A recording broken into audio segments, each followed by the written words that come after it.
You know where this paragraph starts from was actually my own experience with the CBD. I'm third generation Nairobian. My grandfather worked on the railway. My mom was born in Nairobi. I was born in Nairobi. And there was a day that I was coming from work, and I was working out west, and I broke a heel. I don't even wear heels anymore, but that's another story.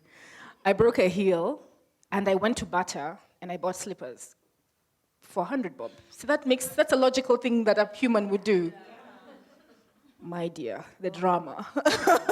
The drama that superseded that small action of buying slippers to walk to the bus stop.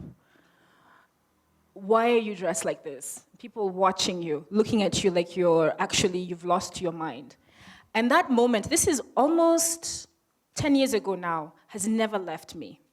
Because it seems it was such a simple action, it was such a apolitical action, that invited so much staring and so much, some comments, actually did get some comments. Madam, umeva viatu gani hiyo? And layered that with the experience of my grandfather, who couldn't live with his family, who had to wear this awful thing around his neck, who really endured a lot of humiliation and violence in the process of trying to make a living in this country. And layering that with the experience of these women who had been, because it's always, when you're told, ladies, correct me if I'm wrong, when you're told where you can wear a sleeveless top, see, there's certain roads that you're told, usivuke Moi Avenue kama umevaa hivyo. Usivuke, and you look at it with layered it with the maps of how Nairobi was racially segregated. Who used to live on the other side of Moi Avenue? Who is it who was being told that they can't control their impulses? And so that's kind of the genesis of this. And this is one of the things that I'm pointing out about how there's so much of me in this book. It's not explicit, it's not, and then I went, and then I did, and then whatever.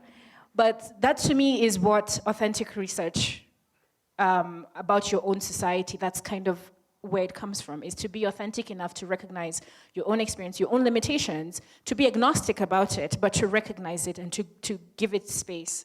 I wanted us to start, you'll see a lot of things that are familiar if you grew up in Nairobi. You might see it in Kizungu Mob, but the underlying ideas,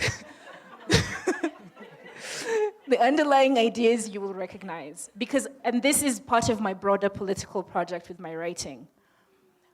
I want to hold space in the archive for stories about people I know, I'm friends with, I'm related to, I hang out with, I buy food from, all of those things. I want to hold space in the archive for us, so that even if we can't complete this research this year, next year, in 5 years, that someone won't have the experience that I had when I went back to the archives of the 2007 post-election violence.